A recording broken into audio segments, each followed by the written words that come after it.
Hello, I'm W.T. Edmondson, and welcome to Focus. Freedom often causes unbelievable silence.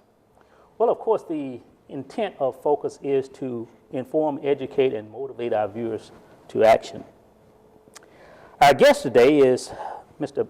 Brad Bates. He's the chairman of the Jefferson City Parks and Recreation Commission. Mr. Bates is a homegrown young man, and he is knowledgeable of Jefferson City. I want to know a little bit about the history of Jefferson City as you know it, and how it has changed over the years. So we'll get into that as we get into our conversation. Mr. Bates, welcome to Focus. Well, thank you, WT. It's my pleasure to be here. First, tell us, who is Mike Bates? Well, Mike is my uncle, and he has been involved in a number of things, both private and public sector. Mike was director of public works for the city for a number of years. He was well known. He was well known, and he still is, and he's doing very well and still very involved in the community. Okay. Who is Brad Bates? It's a good question. I think just somebody that's trying to help the community be a little better, to help my own self be a little better, to help everyone enjoy what's available. Okay. As I read the paper the other day, see where there is some construction and rehabilitation is going to be taking place in this area. But before we get into that, tell us a little bit about your growing up in Jefferson City and some of the things that you remember. Well, I was, as you said, born and raised here in Jefferson City. It's an absolute wonderful place to grow up and to raise a family. And I think we've always probably been a sleepy little community next to Columbia, and we've always kind of tried to keep up. But Jefferson City's got a lot to be proud of that we have here. When you look at the state capitol, you look at Lincoln University, you look at some of the restaurants and shops that we have, from Central Dairy, Ayers Pizza, just to name a few. There's a lot of things that are here that I think oftentimes as residents we forget some of the availabilities of things we have. Growing up in Jefferson City, and as I've had conversation with you, you talked about your friendship with other black high school students. Yeah. Tell us about the relationships and what that meant to you growing up here in Jefferson City. It's a great point. I can say going to high school, and I was lucky enough to play athletics under Coach Atkins, and if you were on the team, there was no white, there was no black, pink, plaid, polka dot. You were either helping the team win or you weren't. And you didn't see color with folks. And I've got good friends that are both white, black, and we were just friends first, and you never thought about it. And it's only after you grow up and you look out and you see how the rest of the world behaves, and you realize that sometimes that friendships between races and different groups aren't as easy as it was for us here. And it's actually kind of funny. Some of my good friends, we've talked now that we've been out of high school for a couple of decades, and I said the other day to them, I said, you know what, we were trendsetters and we didn't even know it. So Jefferson City is a good place. There's a lot of good folks here, and it's my honor to be on the Parks Commission to try to help make it a little bit better. What was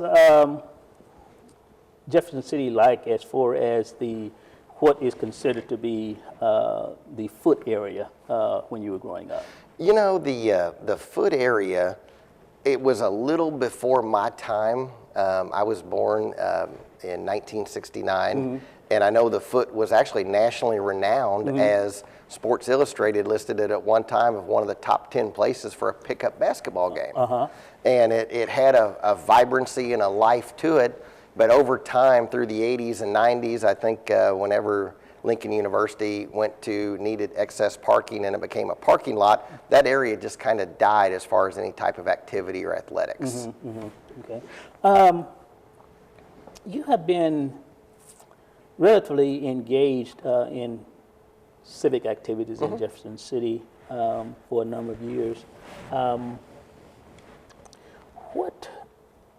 What do you see being some of the most important civic engagement that you have been involved in? Without question, I think the Parks and Recreation Commission is probably the most important thing I've been involved in. And it doesn't take away from other groups. American Cancer Society, I'm on Capital Region Board of Curators, the YMCA, those are all fantastic groups. But being involved in an area like the Parks Commission where you designate where taxpayer dollars are going to be spent in order to benefit the community in certain areas, that's a pretty amazing thing when you can stand back and say, you know, we're really strong here, we really need some work over here, and to be able to make something happen. So the investment that is going into what is called, I guess, the community park, how did that come about? It's been there forever. I remember when I came to school here in 1971, there used to be a pool back in the back there, and so that was closed down for a number of years ago. And so now it's really just a little open space for the most part. Yeah, it's not much of a park. No. How did the conversation really come about as far as it's time to really do something for that area? You know, that's a great question. Denise Chappell is on our commission, as well as a number of other highly qualified good folks. And when I first came on the commission, and it's been 7 or 8 years ago, I remember a group of folks that had come to us and said, we still do not have restroom facilities down at Community Park. And for a younger member of the community, I sit there and look at it and say, we've got restroom facilities at all of our parks. How can we not have it there? And I don't know, I don't think it was intentionally done like that. There were some easement issues that went into why there was never a restroom area developed. But as you start thinking about it and you think about right and wrong and serving all the folks of the community, it just seemed like a no-brainer. And this commission and some of the members that were on it before, such as Darrell Winiger and Marty Miller, just had a real let's get something done type mentality. And instead of just continually talking about what we could do, we just decided, you know what, it's time to fix something. And that was one of the areas we decided that we needed to fix. How did y'all come up with the $1.6 million? Has plan been put together already? Yeah. The 1.6, we had savings within our existing structure, our budget that we had been putting back for years because we want to be good stewards of the taxpayers' money. So we had above and beyond what the state requires us to keep as far as a rainy day fund or an emergency fund. So when you think about the real purpose of taxpayer dollars, is it to sit in an account and draw interest, or is it actually, should it be utilized in order to help people? And we saw the opportunity that we had a need over here. We had resources available to do it, so it just seemed to fit together very nicely.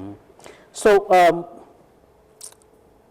what is the projection for that project, and what is the projected completion date? What will it basically look like once it's done? It's going to be a destination park.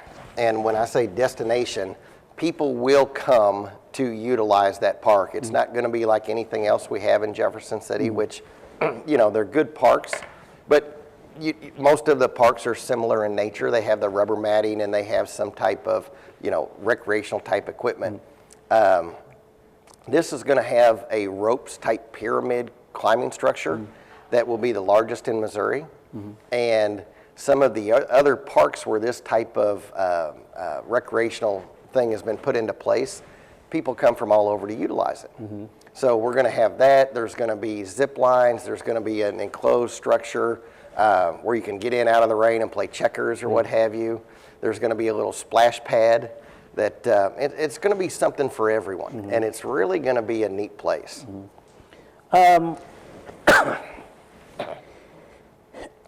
As I read the paper, understanding that part of the capital improvement that's going to be taking place in that area, the community center that's sitting on those grounds, there's also projection of something taking place in that building. What's going to be happening there? The community center is separate from our organization, but in order to get the sewer line and the infrastructure back there, we needed an easement from the community center folks.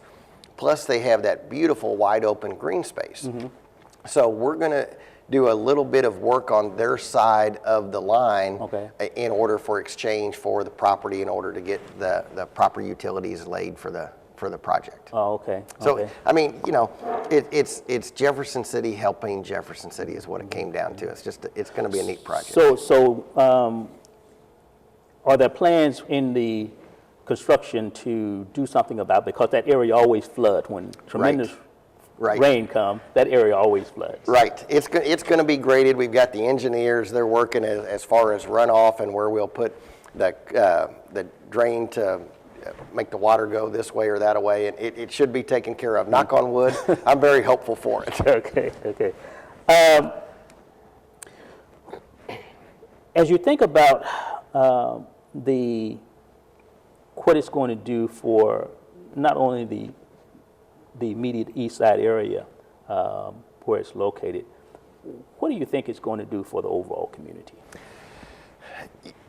This project, it's been interesting because I've heard a number of different comments. A lot of them positive, some kind of questionable as to why are we spending so much money in an older area of town. Anytime there's development, it's easy to put a project in a wide open green area where there's no other anything that you have to consider, like somebody else's property to get an easement from.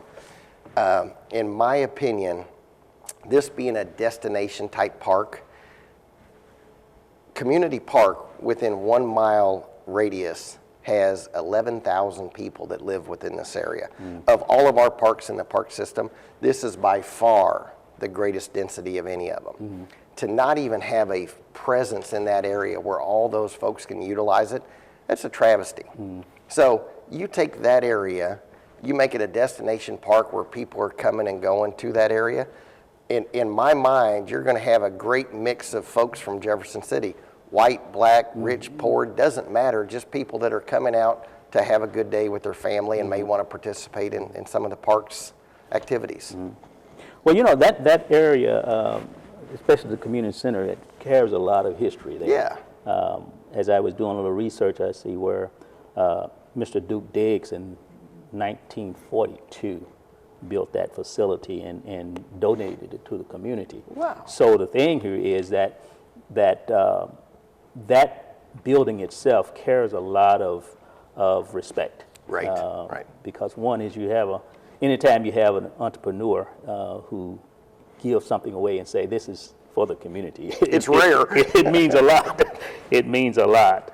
As we think about capital improvement going forward, what are some of the things that the commission have on board for future improvements in Jefferson City? Well, what we did is we hired an outside firm to come in and really look at our parks. We haven't had a master plan in place for a number of years.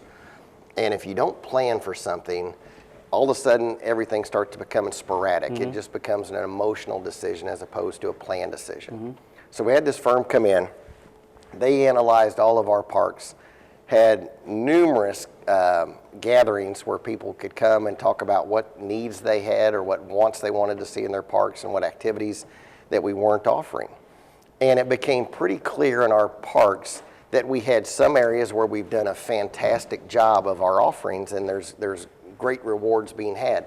You can look at it, and it's not a park area, but the West Edgewood Greenway, you go out there any time of day or night, and there's people walking. Absolutely. And that's what we want. You want that activity. Memorial Park is should be, focused on as to what a park can be, because we've utilized it and we've programmed it where there's a lot of activity there.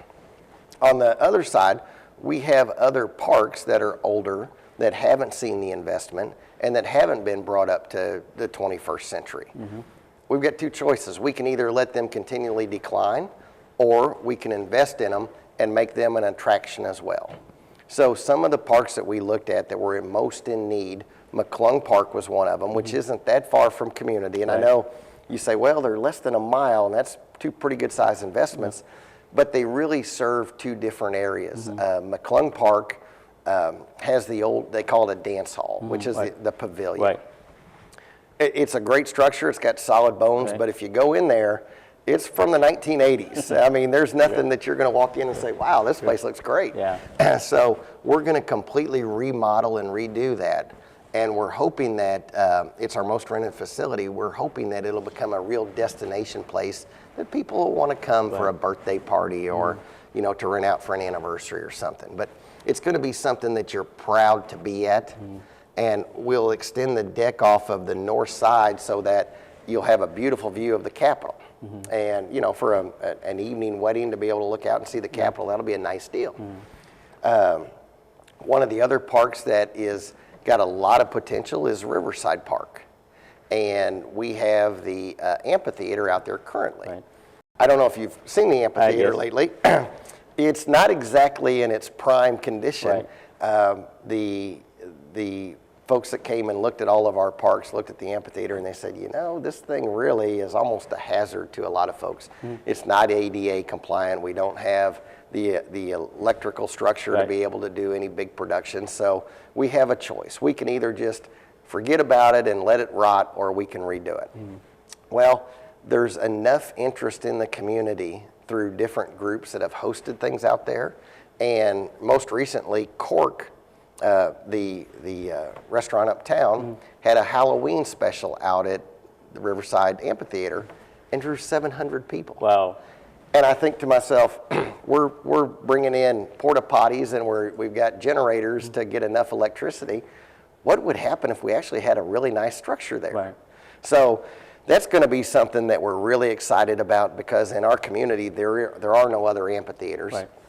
It's going to be, it's beautifully set in a bowl area, and we think, you know, we think it could be actually an economic development tool for Jefferson City, that it would actually draw acts into the community that people could come out and watch.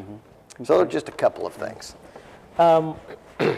One of the things that Mayor Turgeon had indicated when we had a conversation was the importance of partnerships and building relationships with Jefferson City. What kind of partnerships is the Park and Recreation looking at as far as being able to do more with through those partnerships? You want to do more with what you have.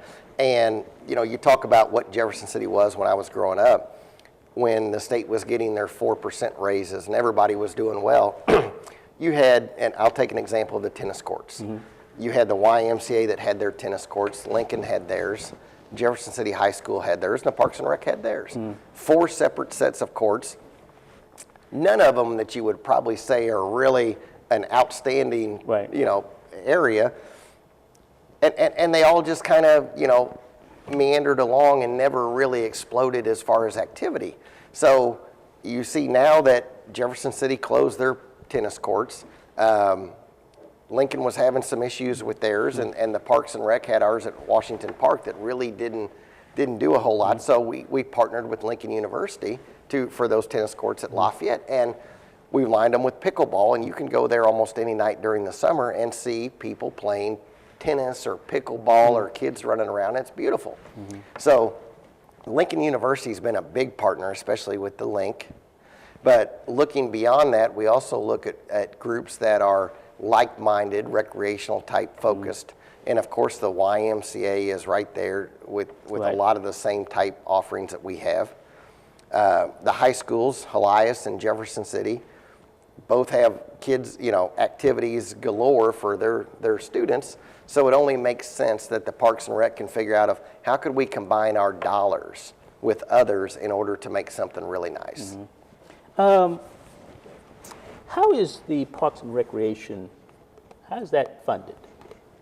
It's funded through a sales tax that the community approved, and I want to say that was in 2004, and it may, approximately 2004. Before then, it had actually been an appropriation from the city's budget. So, and the park still gets a portion from the city, but by and large, their largest amount is through a sales tax. It has to be reapproved every 5 years. Oh, okay. As far as Jefferson City and Cole County working together, as far as recreation is concerned, is there any? Excuse me. Cole County doesn't have a recreational type facility or department. You have Cole County Public Works, and you have the assessor's office, collectors, and all those. But there are parks throughout the county, Cole County Park and some others. And the parks, when there is an opportunity to partner together, we want to do it because, we want to serve the area, not just, one portion or one neighborhood. We want to get as much bang for our buck as we possibly can. Okay. All righty. Closing question. Yeah. What do you wish people to say when they think about Brad Bates? Well, hopefully they won't say I owed him any money. That would be number one. But, I think I could narrow it down pretty easy, just that he was a good guy and he did what he thought was right. And you could always count on him if you needed something. Okay, all right. Hey, yeah. Thanks a lot. Thank you, WT. My pleasure. All right, thank you.